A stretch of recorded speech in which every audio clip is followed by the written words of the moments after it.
Let's be honest, ERP automation gets sold like a magic trick. Just set up a few workflows and voila, lower costs, faster operations, happier teams. Except it rarely works like that. Here are 5 tips and best practices for streamlining operations with ERP automation. But before we dive in, this video is sponsored by several ERP leaders, including our title sponsor, DELMIAWorks, as well as Epicor, Qt9, Genius ERP, and Suitemaster ERP. What a stellar group of platforms. You can learn more about each of them through the links in the description, and stick around to the end for more resources. All right, let's get into it.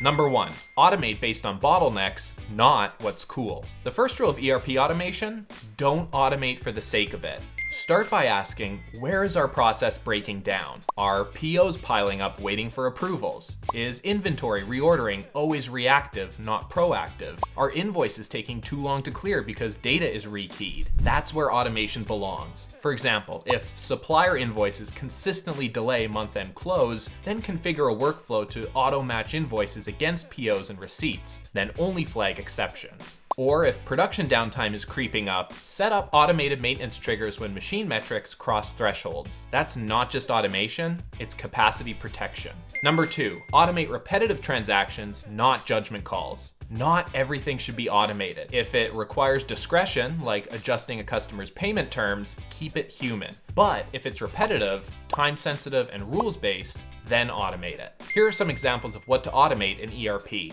3-way matching for AP invoices, reorder point triggers that generate POs automatically, payroll calculations that pull directly from timesheets, work order creation when inventory falls below safety stock. And here are some examples of what not to automate. Complex contract negotiations, exception handling for regulatory audits, and customer-specific billing disputes. The goal isn't fewer people, it's freeing your people to actually think. Number 3, create workflows that adapt, not just repeat. Rigid automations often cause more chaos than they prevent. Instead, build ERP workflows that branch and adapt. Here are a few tips. Use conditional rules. For example, if order value is greater than $50,000, route to the CFO. Otherwise, auto-approve. Vary timing. Instead of triggering replenishment instantly, add buffers based on supplier lead times, and combine automated steps with manual checkpoints. For example, auto-generate quality inspection records, but require QC staff to sign off before shipping. When your automation flexes to real-world complexity, it feels invisible and powerful. Before we move on, a quick shout out to our title sponsor, DELMIAWorks. If you're a repetitive or batch process manufacturer, whether you're make to stock or make to order, DELMIAWorks is designed with you in mind. They're an end-to-end ERP built specifically for SMBs and mid-market manufacturers who need help managing repetitive operations on the shop floor and full operational visibility without bolting together a dozen different systems. And here's the kicker. DELMIAWorks believes in choice. You can deploy on-premise or in the cloud, choose perpetual or subscription licensing, and work with either their direct teams or a robust partner network across North America and worldwide. Thanks to DELMIAWorks for supporting this series. Check them out through the link in the description to see if it's the right fit for your business. Now, back to the tactics. Number 4, use SLAs and time triggers. ERP automation isn't just about efficiency, it's about speed.